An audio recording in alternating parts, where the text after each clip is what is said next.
It's Monday, June 29th, 2020. I'm Tanya Harris, and welcome to TMI Daily, your daily roundup of everything people are talking about online since they aren't allowed to talk about it in person. This morning, Iran filed an arrest warrant for Donald Trump in response to the drone killing of Iranian General Qasem Soleimani. Although it's impossible to be enforced, we thought, well, here you go. Just call ahead to make sure he's not out golfing. Today, in a 5-4 decision, the Supreme Court struck down a restrictive Louisiana abortion law that requires doctors performing the procedure to have hospital privileges. This is a major blow to the Trump administration, which is one abortion we really hope takes place in the fall. Trump tweeted multiple times on Sunday that he never saw intelligence information accusing Russia of paying bounties for the deaths of American soldiers in Afghanistan. If true, this once again reinforces the claim that there is a serious lack of intelligence in the White House. After weeks of avoiding the topic, on Sunday, Vice President Mike Pence said, quote, "Wearing a mask is just a good idea." Maybe he finally realized that wearing a mask is no worse than having a beard. Right, Mother? Due to the ongoing coronavirus crisis, Americans will be banned from traveling to Europe once the EU reopens on July 1st. Let's just hope that these restrictions are lifted by November, when some of us might want to move there permanently. Kelly Clarkson thanked her estranged husband and manager after her talk show won a Daytime Emmy Award. If thanking your exes for their help with your work becomes a thing, Taylor Swift's next acceptance speech is going to be a bitch to have to sit through. Over the past 2 days, Facebook has seen a $60 billion loss in value due to multiple advertisers pulling ad campaigns from the social media giant. This is in protest of its lack of oversight in regards to hate speech. As much as this may be a financial setback for the company, they still have an election coming up that Russia could make up a lot of the difference in. Costco has decided to temporarily stop selling their very popular half-sheet cakes during the pandemic, given that these cakes are mostly associated with large gatherings. As much as this might affect your next get-together, please, out of anger, don't falsely accuse Costco of being full of sheet. You get it. Sheet. Moving on, Broadway has officially decided to stay dark through the end of the year. This effectively silences Hamilton, the only founding father no one seems to have a problem with these days. Dr. Dre's wife, Nicole Young, has filed for divorce. Just another example of the high failure rate of marriages in the medical community. Now, let's send it over to tonight's TMI Daily Cast and Crew Roundtable. Stay safe. Hi, everyone, and welcome to another week of TMI Daily. I'm Veronica Aiello, and as always, I'm joined by some of our family members from TMI Hollywood. Let's say hello to all our online viewers and those listening to our podcast at home. Let's start with you, Joe. Hello! A new life awaits on the off-world colonies. Jess. Hello, online viewer. Why don't you go subscribe? And just so you know, the days that you weren't on, we were still telling people to subscribe to you. Yeah. So. Oh, man. This is true. Shayna. Hello. Meg. Hi, guys. Chris. Hello, and I'm seriously thinking about joining the Space Force because I'm ready to leave. Emma. Hey, y'all. How you doing? Natalia. Hello. Good vibes to everybody. That's my good thoughts signal. Hi, everyone, and this is Persephone. She insists on sitting in my lap right now. Okay. We have a lot to talk about today, so let's get started. Back in early June, when Twitter decided to flag as hate speech Donald Trump's tweets calling for violence against protesters by military officers, Facebook did nothing. In fact, Facebook CEO Mark Zuckerberg said that the platform would continue to do nothing involving the president because they did not want to weigh into politics, which is something Facebook clearly has been firmly in the middle of since its inception, and even more so since Trump began his presidential campaign back in 2015. Since their refusal to do anything about Trump's messaging, both internally, company employees have raised concerns over the social network's neutrality policy And externally, organizations like Stop Hate for Profit have called for a boycott of Facebook. This has been increasingly effective, as in the last week, Facebook has lost almost $2 billion in ad dollars from companies like Coke, Verizon, HP, Starbucks, and Unilever. And their stock price has lost over $60 billion in value in 2 days. Is the fact that advertisers boycotting the right way to try and force a company like Facebook to change its policies? Joe. Well, I'm surprised Jess didn't raise his hand first, because one of his favorite things to say, and something I totally agree with him with, is to vote with your dollars. So that's what a lot of companies are doing. If they don't like their situation, they're going to pull their dollars out. Unfortunately, I just looked at the stock prices earlier before we went up, and they're back up 2% today. So I don't know exactly how much that's actually doing.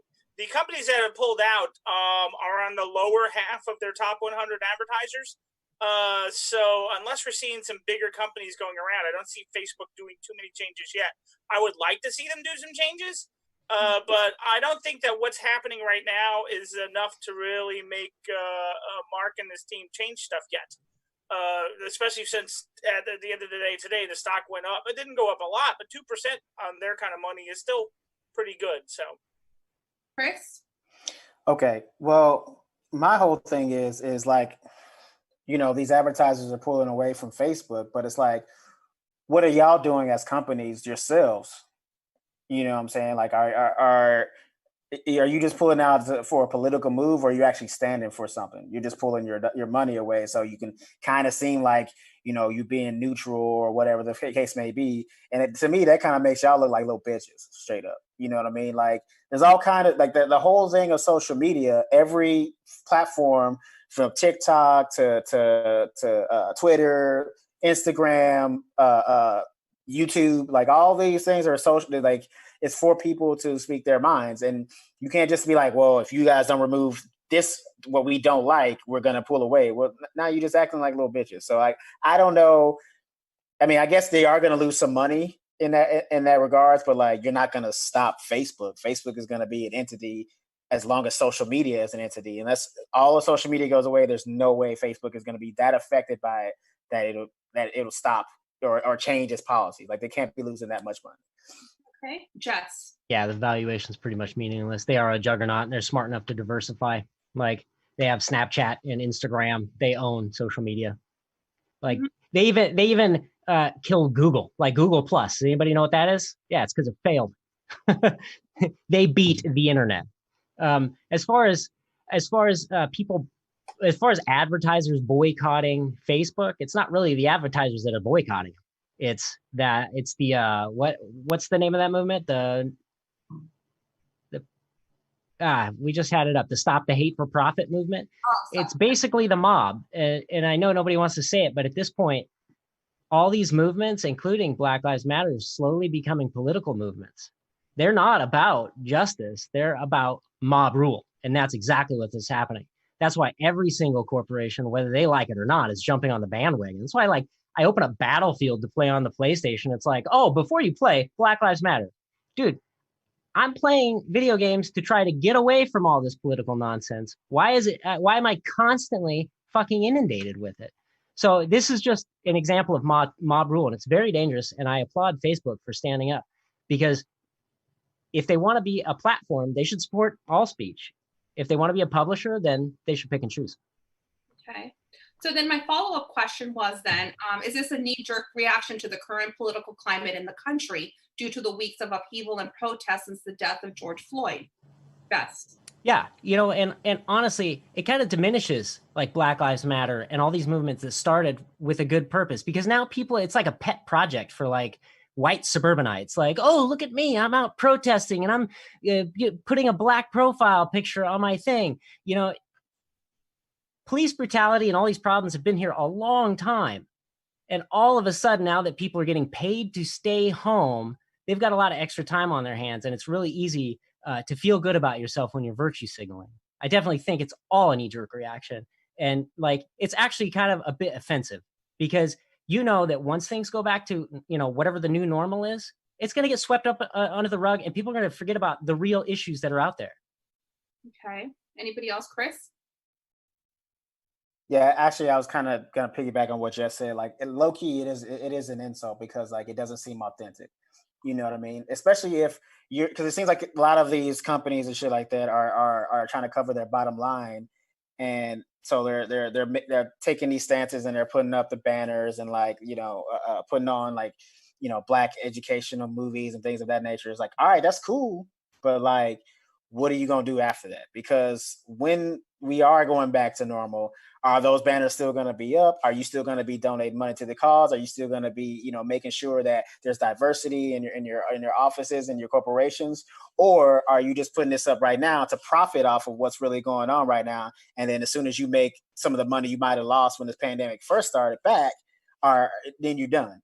You know what I mean? Like, it's like, hey, it's like the same thing of like, you see somebody put up the black square on Instagram. It's like, I put up my black square. We good, right? Like, that's all I needed to do. Like, I got my black square. So are you just black squaring or are you really about the shit? That's what I'm trying to figure out. So you kind of actually answered my other question that I had was, is this a sustainable thing or is this going to fade away as people move on to the next? It can be a sustainable thing. It absolutely can. And it should be to a certain extent. But you also, here's the thing too, on both sides, like, or at least especially on the side, if you're about justice and stuff like that, you got to keep your eye on the ball. Because I think some people are kind of skewing away from the point that was initially being trying to made and trying to start their own agendas in places that we don't need.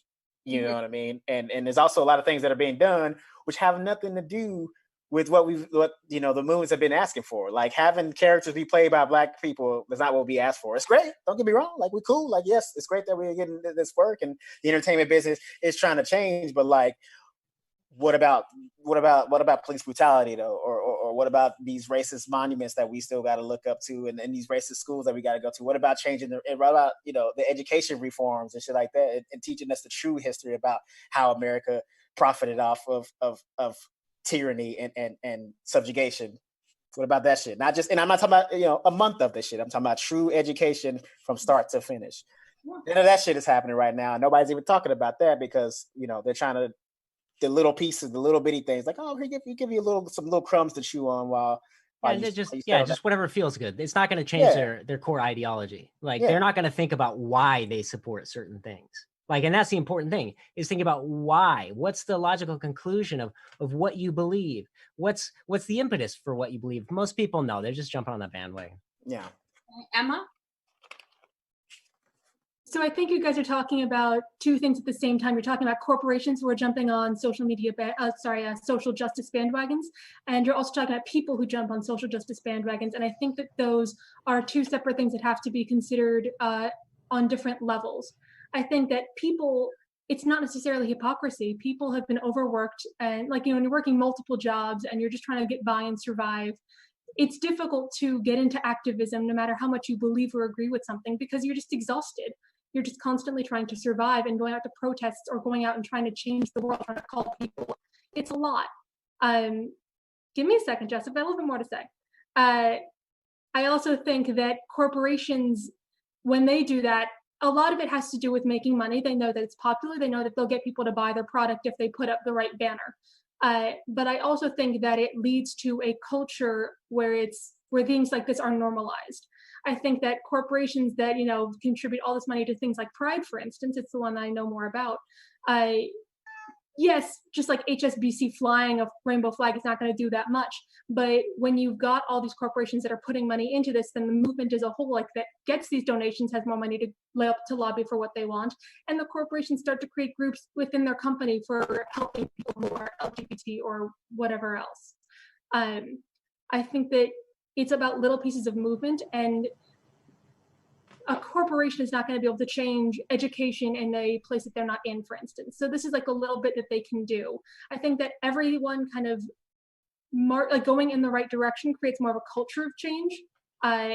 It's not enough in terms of a person if they're just going to pick it up for now, put up their black square, be done, and then not do anything else. Of course, that's some bullshit. But if you're only just getting into activism now because this is when you have the time, I don't think that's hypocritical or ridiculous at all. Okay, Joe? Jess had his hands up first, so let Jess go first. Yes, sorry. There's a lot there to unpack, but I'm just going to disagree with most of that and say that the corporations aren't doing it that's moving us in the right direction. Like you kept saying, oh, as long as it gets us in the right direction. Well, it may be what you think is the right direction, but there's a lot of people that may not agree with you. So we don't know objectively what the right direction is, which we used to enjoy that companies didn't take a stand so we could just use their products. Now we have to be shamed if we use a company's product. That seems a little morally wrong. It's mob rule. They're bullying companies to do what they want. That's it. And if you don't do it, as we're seeing with Facebook, it's boycott. That's it. You don't agree with my ideology, you're fucking canceled. And that's exactly what they're trying to do to Facebook. Okay, Joe, and then I'll go to Chris. Well, I think Jess does have a certain point about the cancel culture, trying to run through things. But since we were talking about people jumping on bandwagons and all that, I think a lot of the times when you see specific agendas changing the message or trying to change the message or making the message way more scattershot than what it should be, don't think that sometimes that's not being done on purpose. If you try to dilute the core of the message, then that's how things die out. And that's, and they've tried it for many different agendas over the years. And a lot of times it's worked. A lot of times it's disappeared. And a lot of things that people were fighting for just 10 years ago or so, we've forgotten about, because a lot of people jump on board and they find their own little thing and then they bring it off here and bring it off here and bring it off here, and then we lose the point. And my whole thing is, guys, let's not lose the point. Mm-hmm. Chris, did you want to say something? Yeah, I was just gonna say, like, corporations can do more, and essentially, moving forward, you know what I'm saying? Like, not only can they put a banner up on their website and hire more people, diverse and things like that in their offices, but they can also put money towards, politicians and things like that who are trying to go for that change and are trying to do reform. So that's really where they can help, is putting their money where their mouth is, because, it's one thing to say, like, we support the movement, but, like, if you're not really supporting the movement other than just saying you support the movement, like, then you're just doing it for clout. So for future reference, Chris, and I don't get on your case a lot because we're usually on the same page, but for future reference, does that mean you support money in politics, like lobbying, that the company should be lobbying and buying politicians? I mean, I don't support it, but that's the game that's the nature of the business. That's because I'm gonna do a callback on this one. No. I know what you're saying. Like, no. I know what you're saying. And I know what you're saying. Like, I'm not a huge fan of it. Like, I understand that money equals corruption in a lot of ways, but if that's the way that the game is played, at least put your money in the right direction and do your research and try to implement change. Yeah, again, that's the right direction. We're just trusting that this company with all this money and political access is going to do the right thing. Like, it's also trusting the person that they're putting the money into. Right. Well. So it's like, oh, that's way too much. Yeah, I understand what you're saying. Hey, Emma. This is a very weird point for me to be arguing, but why shouldn't the company be allowed to put their money wherever they want to? If they're a private company, like, the right direction is whatever the person who holds the money says it is. No, I don't always agree. Like, Chick-fil-A is, like, puts their money to stuff that I don't agree is the right direction, and they do, and I don't like it. I don't eat there, but, like, that's their prerogative. The right direction, like, for me, is what I think it is. Like, and I will go with companies that agree with me on that. There is no... It's difficult to say what right or wrong is if you're not going to go by a personal moral code. But the idea that people shouldn't be trying to make change for what they think is better in the circles where they have influence just doesn't seem realistic, let alone right. No, I'm not saying that they shouldn't, or that they shouldn't be able to use their money where they want to. But I'm saying is, if you don't sit there and say you support the cause, if you're not donating money to the cause, that's what I'm trying to figure out, because I see a lot of these companies that are like, we support Black Lives Matter. And then you go and look at, where they're spending their money, and it's nowhere near that. It's not even, they're not donating to like Black colleges or anything like that nature either. So it's like, what do you really support other than just saying you support? That's my whole thing. Is right now, a lot of people are virtue signaling and putting BLM banners and movies up and things of that nature. But like, when it settles and COVID is over and we're going back to our lives to some sort of, what true support are you going to be showing? And that's where I'm skeptical. I totally hear what you're saying. I just think that for a lot of these companies, often the choice would be between putting up the banner and doing nothing, or just doing nothing full stop. And That's between fine. those two, I would rather they put up the banner. I'd rather you do nothing. I'd rather Yeah, you do same. nothing, because then I know that you just about your money, your business, and you're not saying that you're going to stand up for something because you stand up for green, the color of money. Which is your job. Bring me That's your cheap job. products. Yeah. That's your job. You know what Yeah. I'm saying? I don't need you to take it. I don't need Shea Moisture to be like, we support our Nubian goddesses. Like, just sell me some lotion. This shit works fine. I don't need you to tell me that you support my Nubian skin. It's just like, I couldn't imagine what it's like from your perspective, but from my perspective, it looks like shameless pandering. In some ways, yeah. So, but as I'm saying, it's easy to say that now. It's really the later of how we can really form our opinions. So here's the thing: if you're speaking out now, you better be speaking out later, especially when it comes to November and we're voting for these, right? Like, you better put your money where your mouth is in that situation too. I can't speak for BLM. I don't know what it's like to be Black, but all I can speak to is something like Pride, where they do something similar every June. And I can tell you that all these companies having Pride stuff out there does make me feel more included in society. That's fair. So that might be more of a personal thing, but then it becomes a personal thing as opposed to a cause of morality. Yeah, it's also the companies who are putting the banners up for Pride, and then are also going into the voting booths and voting against those same people having rights, and like, those same people who are like, oh, we support all our brothers and sisters in the alphabet, and then they go and vote to make sure that young motherfuckers can't get married and shit. So that's what I'm saying. Like, yeah, be ideologically consistent, or don't pick a side and just do your job. Yeah. Okay, so will this ultimately lead to any changes by Facebook? And if the company does bow down to the pressure, does it lose some of its ability to claim to be an open forum for ideas?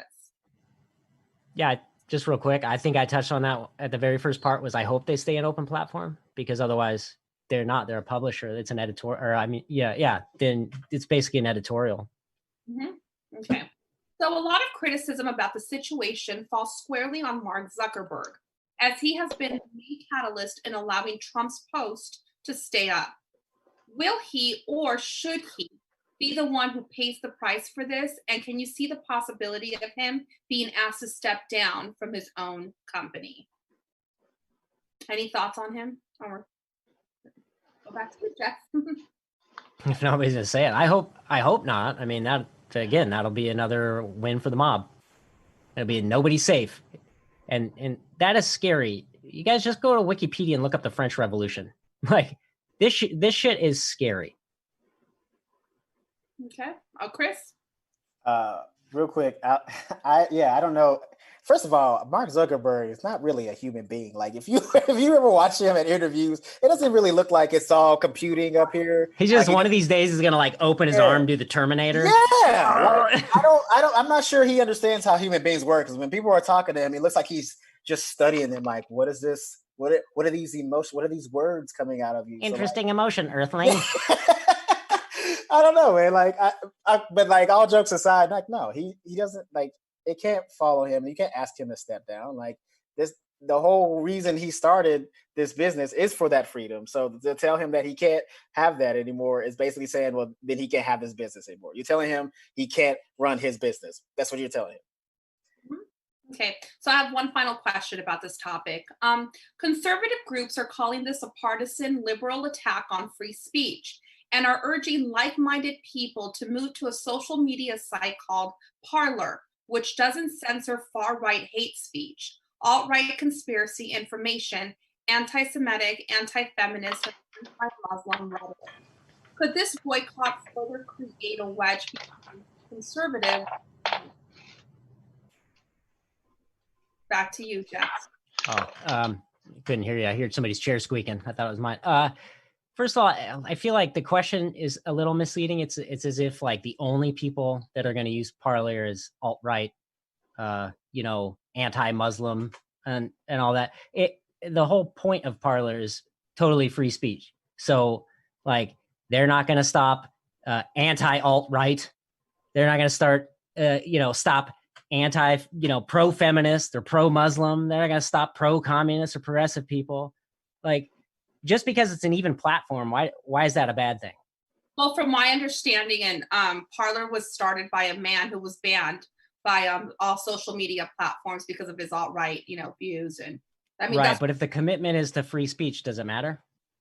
Well, no, but that's why, I mean, I Yeah. raised the question. So, yeah. No.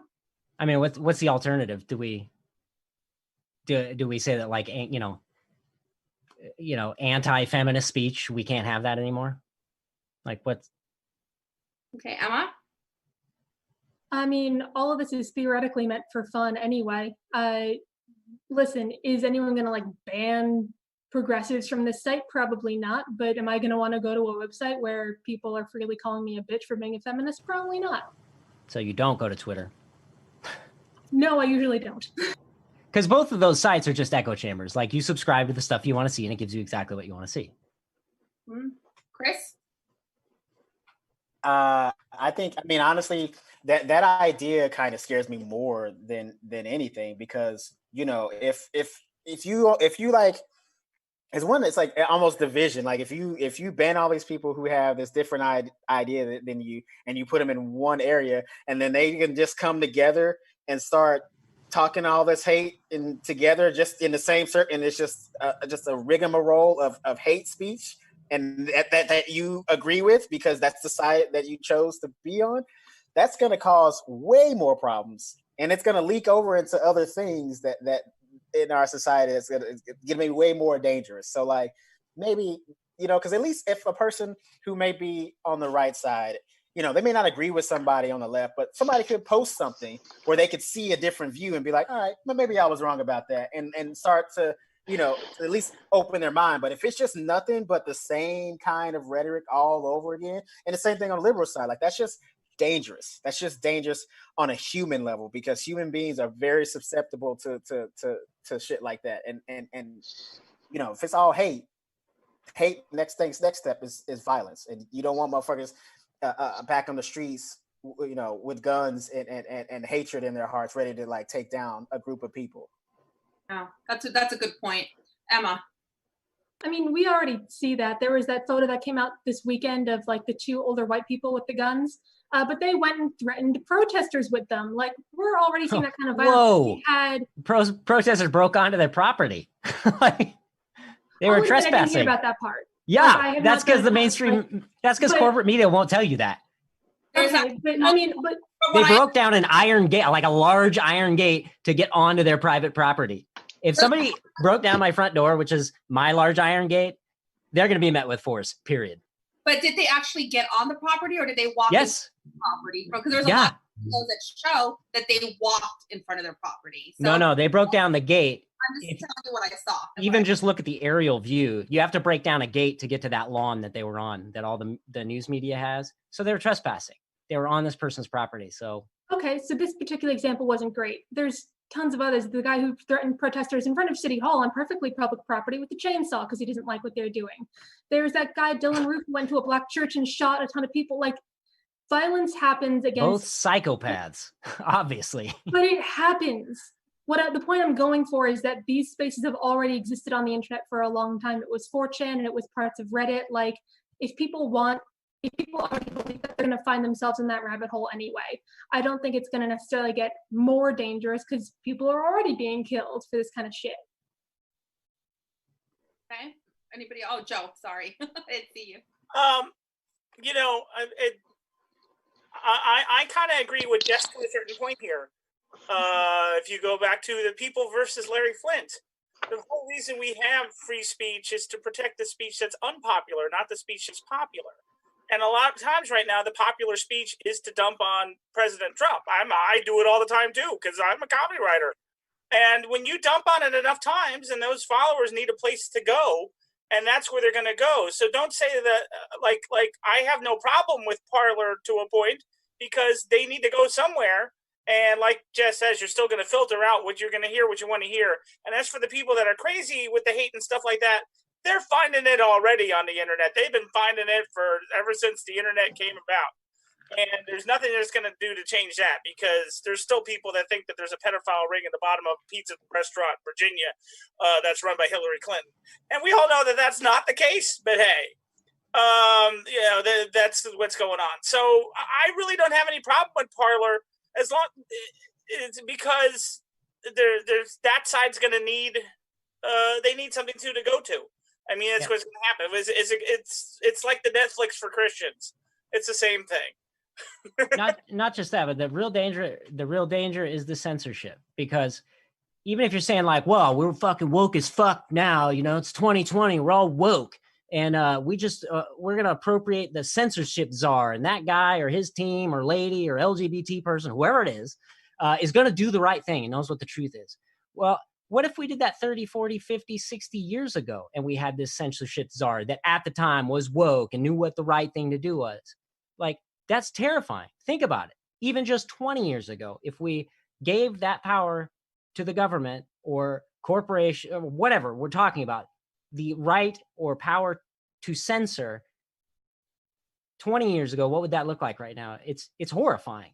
The only way we grow is with, like Joe said, blacklist, dude. Say what? We did in the 50s. We did so much censoring that anybody that was a communist. And then what happened? You didn't like the guy down the street, you called him a communist, and then all of a sudden they're being investigated. That was like That's the original cancel culture. But I mean, that happened as the government was actually doing. Wasn't cancel culture? A whole bunch of writers in Hollywood and actors and all that all lost their freaking job because they put them on a blacklist, and they were putting unions on a blacklist. So if you were part of a union, you all of a sudden didn't have a job. So maybe there was you don't call it cancel culture, but that's what it was back then too. No, that's what I said. That was the original cancel culture. Yeah. But that highlights my point. The more power we give to censor, the worse off we're going to be, because we don't know what the world's going to look like in 30 years. And like you had said, offensive speech is really how we grow. That's how that's how you can navigate. That's how you find your true north, because otherwise, how are you going to do it?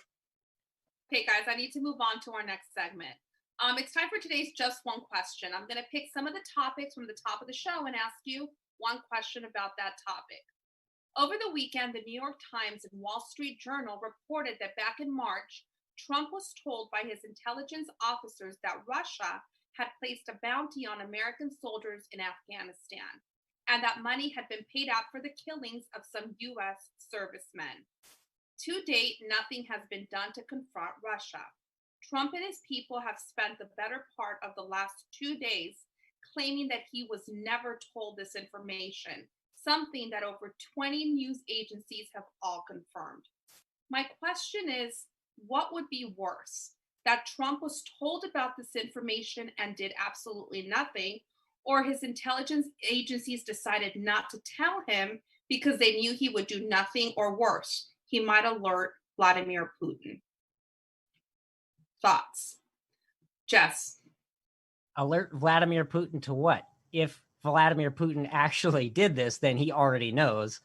The newspapers are already reporting on it. But what the newspapers are saying is, according to sources at the CIA, say there might be these things happen. We don't know yet. It's all fucking speculation. And what's more than likely is this is some kind of leak or something out of the CIA. You can't trust them. There's no way. Okay. Now, but is it also a problem with trusting Trump?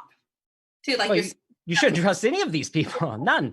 Yeah, it could be because of his track record. But not even the corporate media, because they're reporting on it like the Wall Street Journal is saying that according to the New York Times, and then the New York Times says according to the CIA, and the CIA says there might be. It's like everybody's reporting on these things that are facts and whipping people up into a frenzy. Maybe the reason Donald Trump never heard about it is because it didn't fucking happen. Okay. Chris? You're muted. Yeah, I got it. We good at my computer. Anyway, okay, being a veteran myself, let me tell you something about military intelligence. It is flimsy at best at times, okay? Like, I'm going to tell you right now, because sometimes we got some intel that just, it sounded like a supervillain wrote it down and gave it to us. We're like, what? And we still had to go investigate it. And the coordinates were wrong. The information we got was all wrong. We were told it was a house full of men. There's like 80 women in it. Like in military intelligence, it's not the greatest sometimes, you know what I mean? And in the sense of this situation, like, okay, and then also on this other side, there is good intel, and we've been able to use that intel to accomplish certain missions and stop certain bad things from happening in the future, especially to our troops and things of that nature.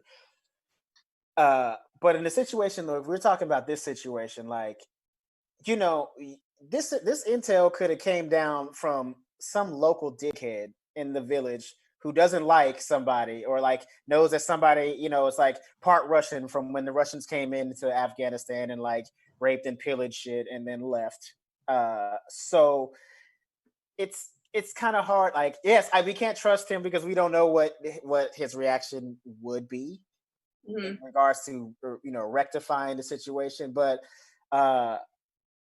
again, you know, how do, like, what even in the CIA too, like, because a lot of times too, believe it or not, they get their information from the military, especially in venues like Afghanistan and Iraq.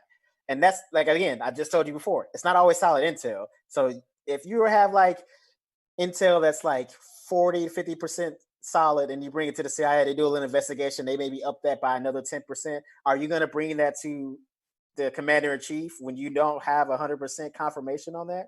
It just doesn't make any sense intellectually. I guess, you know, the reason why we're talking about this today and we are asking this question is because the government is actually not disputing that this actually did happen. I mean, during the press briefing, you know, they talked about, you know, but they were saying that, you know, they never disputed. Did they confirm it?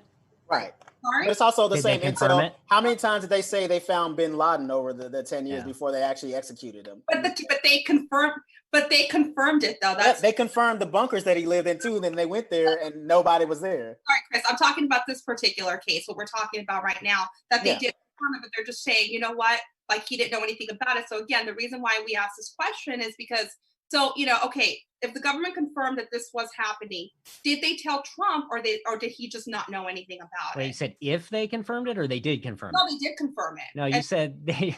No, I'm sorry.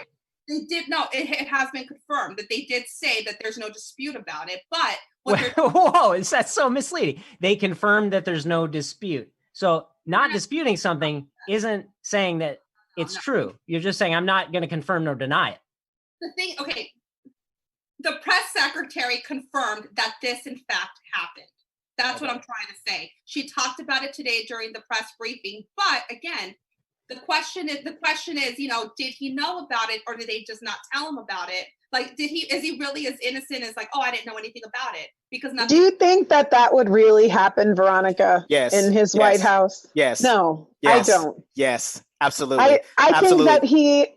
I think that he is much more self-centered than that, where he would want things, he would want it whether or not he read it. I think he would want it there. So because he feels to me like somebody who would have it read to him.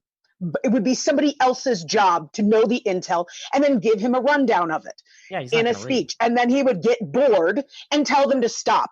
That to me sounds more like what would be happening and what happens in the morning daily for some person who works in that White House, because I know he doesn't read that. So it's some cabinet member's job to give him a verbal rundown and until he's no longer occupied. Because this man, I mean, even if in theory this was going on, that's already a heinous act.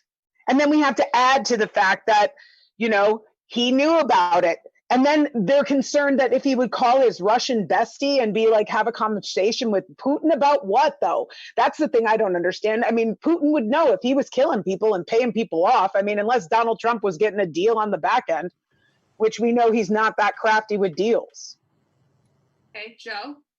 All right, when we go back to saying confirmed, all that the government was saying was that they confirmed that they had a piece of intel. They did not know if this piece of intel was correct. Right. That's what I want to say. They said they were confirmed they had this intel. They cannot say whether the intel was correct or not. I think the Times, the big problem here is that if you read the Times article, there's a lot of really vague stuff in it.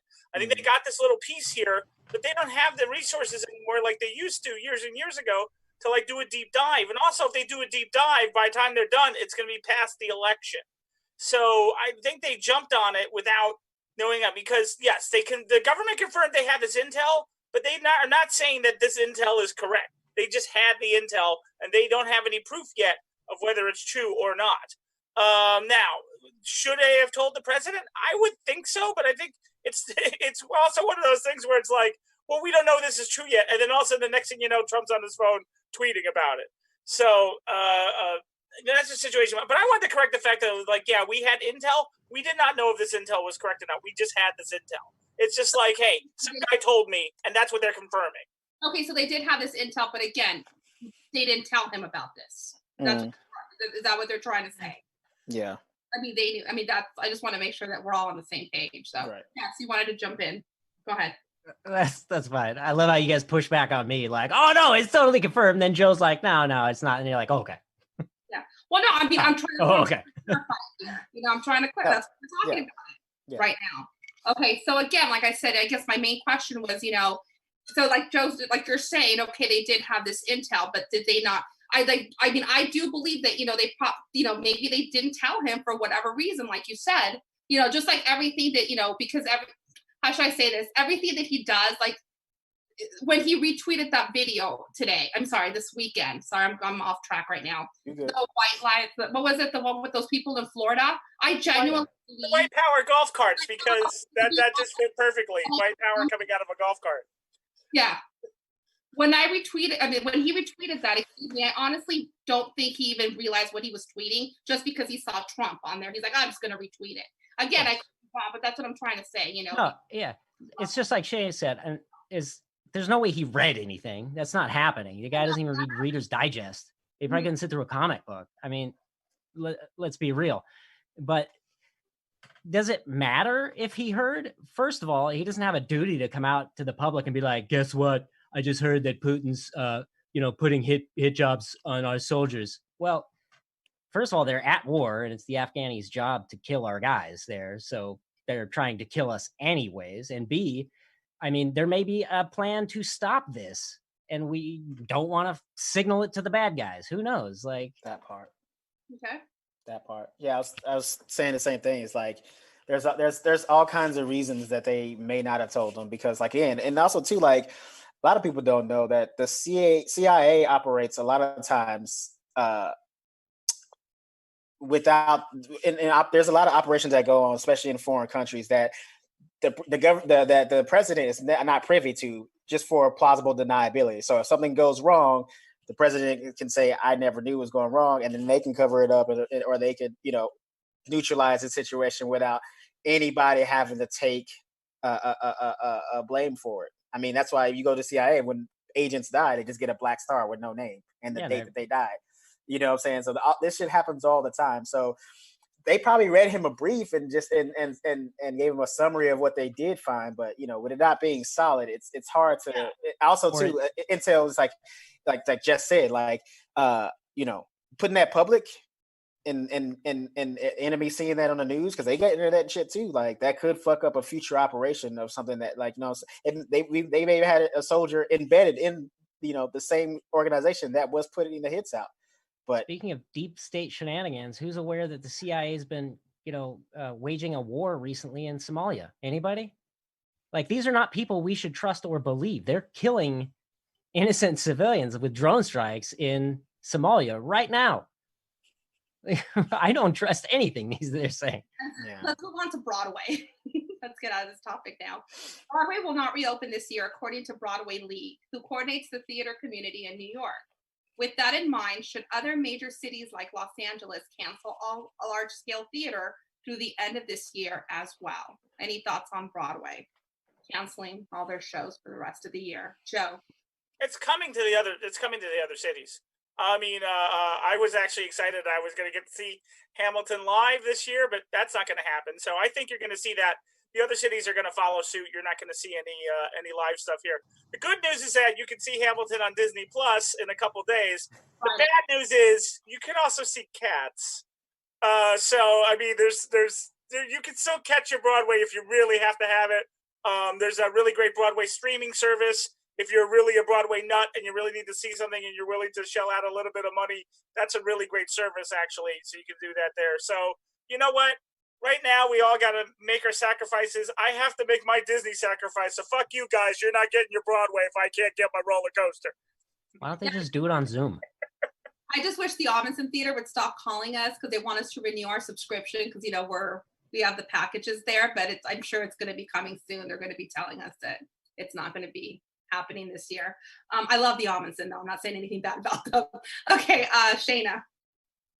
Well, I was going to say, yeah, because I'm a supporter of the Amundsen too. I'm a season ticketer because I love the musicals. But I was going to say most of the shows that come to the Amundsen and the Taper, they're tours, so that would be very difficult to have a touring company come through, because most of the tours, even though they're here for a little bit of time, I mean, they're only here for like 2 months for some of them, and some are even shorter. Some are, 3 weeks for some. So it's like, that's really fast. Like Frozen, that was here. I mean, because we have LA and then Orange County. So if you really wanted to, you could go down to Sagastum and see them again down there, as opposed to just being at the Pantages or the Amundsen or the Taper or any of that. But I think because all the tours, all of that's going to probably, if they haven't already, they're not going to be going and doing stuff, I think. And if anything, if there was any kind of theater, which I don't think it would be,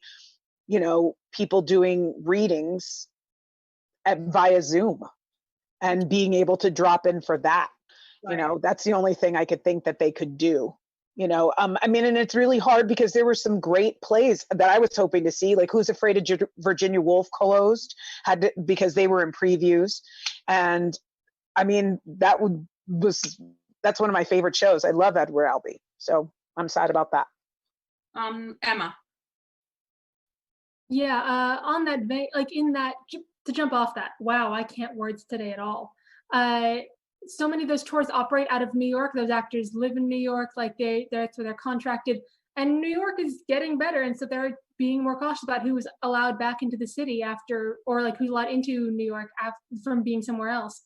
No tour is going to have their actors go to a ton of other states and probably pick up COVID and spread it to the rest of the acting community and the rest of the producing community, so that everyone there gets sick again. That's just deeply unlikely. I'm sure there will be some Zoom specials. There's that one for Stephen Sondheim where they got a bunch of stars to sing or do readings or whatever. I'm sure there'll be stuff like that. But in terms of live theater, especially as cases are on the rise, the idea of hundreds of people being packed together in a big theater like the Amundsen or the Pantages, that's insane. That's not going to happen. No. Natalia. Thank you. I think there's two things here. The first thing is it's really hard for theaters already to be profitable with 100% capacity. If they're, starting to do 30% capacity, there's no way they can be profitable. So it's actually better for them to be closed than to open, a certain amount of weeks. And the other thing is what you guys talked about. It's like there's all these actors that are being put at risk. And with films, you can kind of fake the whole social distancing thing because you can shoot from one angle, but you cannot fake that in theater. And with big musicals, there's so many actors, and what are you going to do? Quarantine all the actors to stay indoors in the theater and not tour? So it's virtually impossible to open until there is a vaccine or an actual cure, I think. Yeah, good point. Meg. Yeah, just real quick, my mom works for a theater up in Oregon, and her town is where they have the Shakespeare Festival as well. And her theater is not closed down, but all their shows, they get their actors through Equity, and they come from all over the world. And Equity, since this has started, has said absolutely not, no traveling, no performing, they put their foot down. So I think, I think the unions are going to be stopping this from coming back for a long while. And it's only getting worse. So I can't see theaters being able to open anytime soon. Yeah. And I just want to read what Danny's saying online. He says, I'll just wait for TMI to go back to the theater. That will be worth the wait. Thanks, Danny. It'll be a while. Gotta be a while. Costco has decided to pause for now producing their very popular half-sheet cakes because they are mostly used for large gathering celebrations. And the company does not want to be seen as encouraging that type of behavior during the pandemic. Is this the right thing to do, or is this a case of a company injecting their opinion into our daily lives? By the way, those cakes are really good. Okay, go ahead, Joe. Okay, Costco wants to get rid of their half-sheet cake, but you can still get that 10 pounds of mayonnaise. I'm pretty sure that 10 pounds of mayonnaise is being used in a large gathering as well, because otherwise, Damn. I mean, yeah, they got the giant ketchup and they got all that stuff. Come on, you can't do one and not the other. That's just kind of silly. And you know what? I'll admit it. That cheat cake ain't bad. It really isn't that bad. It's pretty good. Emma? The idea that these sheet cakes are only for large gatherings is some weak ass bullshit. I bet you I could take one of those on my own. I wouldn't feel good about it, but I could. Also, like, listen, so they chose not to create a product that's probably not getting a ton of demand in this time anyway. Like, fuck it, they're a private company. They can produce what they want. Okay, anybody else? What about preppers with a sweet tooth? You could just buy that thing and, put it in the freezer, take out chunks when you want. That's what I do. Yeah, I was gonna say the same thing that Joe said. Like, literally, their entire stock is for party purposes. Like, they got everything is big, everything is in bulk. So unless you're just stockpiling for the next wave of COVID or whatever. And it's also too like, let me tell you something. If people want to get together, sheet cake ain't gonna stop a motherfucker. And I it don't matter if there's cake there or not. If people want to be out of the house and they want to be together, I mean. Most of these graduation ceremonies I'm seeing online, they didn't have no sheet cake. That's true. So, what are they really stopping here? I mean, again, that kind of goes back to the people trying to cover their bottom line. Like, you're taking not one item out of your store just to say, like, hey, I'm not contributing to the problem. But like, come on, what are you really trying to say? Because people are going to get together no matter what. You know what I'm saying? And especially, here's the thing too. Y'all still got samples out. So that's a lot of people that's going to congregate around that table for samples. Okay. So what are you really doing here, Costco? Those samples are very good as well. Like, everybody gets to the sample. So you tell me 5 or 6 people don't come around the table? Okay. So this past weekend, 38 years ago, 2 films that were initially panned by critics and bombed at the box office came out. Those 2 films were Blade Runner and The Thing. Over the years, both films have seen huge resurgence and are now considered to be classic science fiction films and iconic films of their time. Are these 2 films worth the praise, and why do you think it took years for people to change their opinions about them? Yes, Joe. All right, since I have my Blade Runner background behind me, Blade Runner is a unique one because I think there's like 7 versions of it now. And you say, is it deserving of the praise? Well, which one? The one that the theater release, the director's cut, there's all these different cuts of it. It's a unique film and it was totally different at the time, which I think was why like nobody got it. And I do thoroughly enjoy it. But I'll tell you, I think the better one of those 2 that you gave me is The Thing.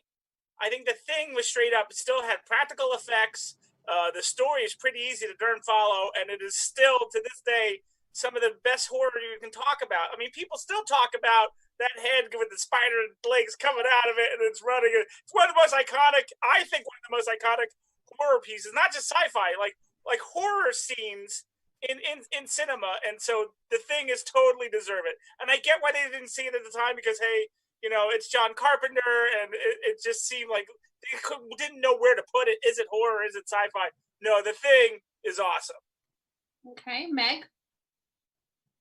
Yeah, I think there's quite a few movies that like didn't do well with the critics and didn't do well at the box office that have ended up being like have a huge cult following. Like, one of my favorite movies is Boondock Saints, and I think it was only in like 5 theaters. And it made like $25,000. And I heard of that movie through friends.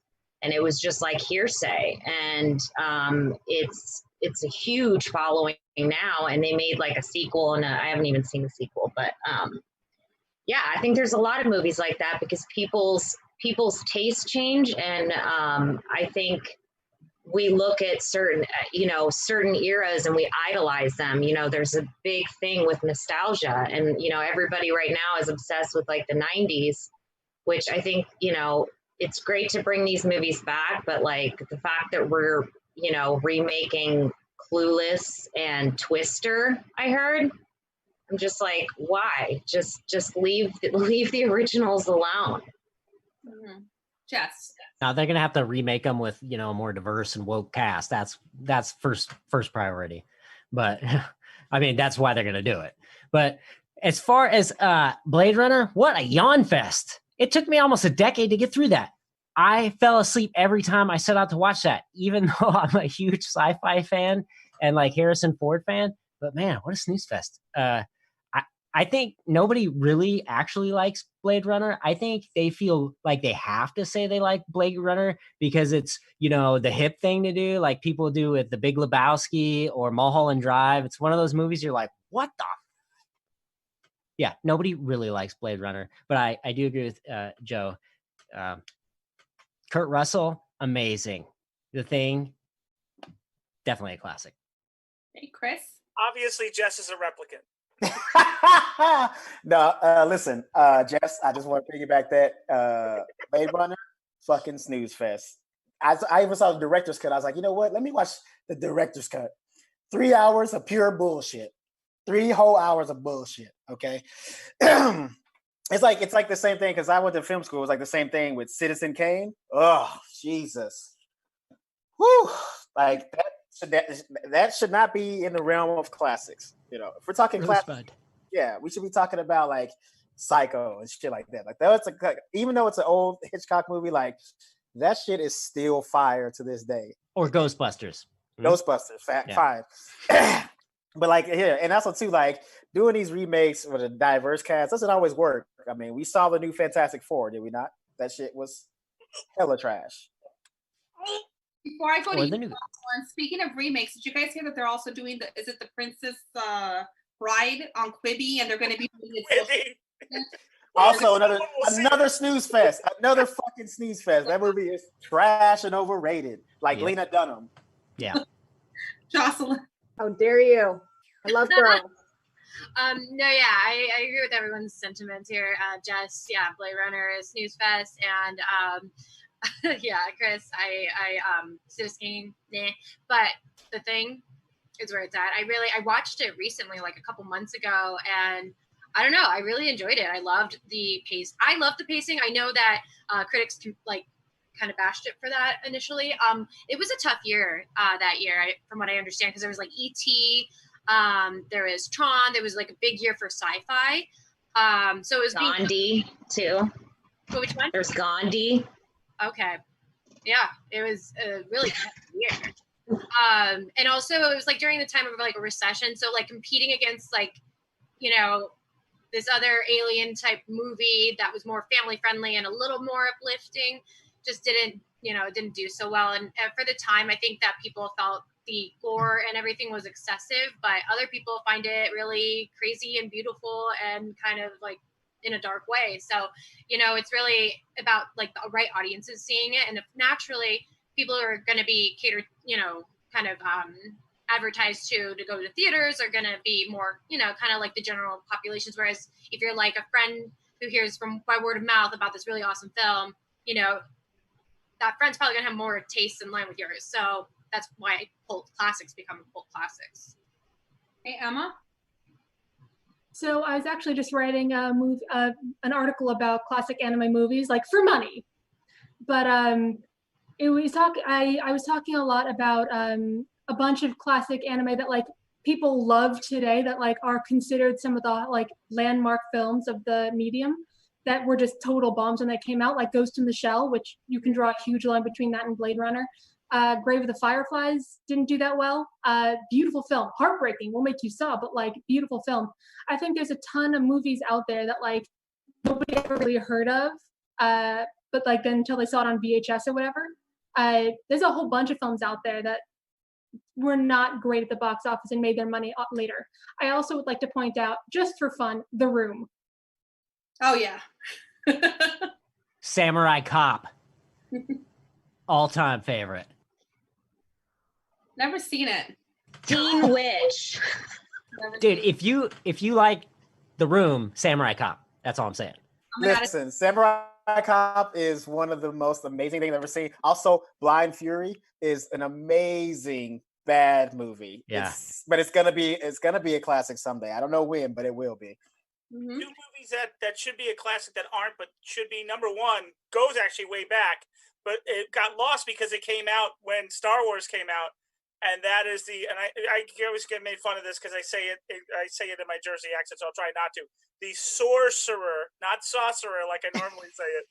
Sorcerer by William Friedkin is fantastic. If you like a good action movie and the suspense on it is fantastic, and check it out because it got lost because it came out during Star Wars. And the other movie I'd like to point out, Dredd. No one went to see Dredd. Not Judge Dredd, Dredd.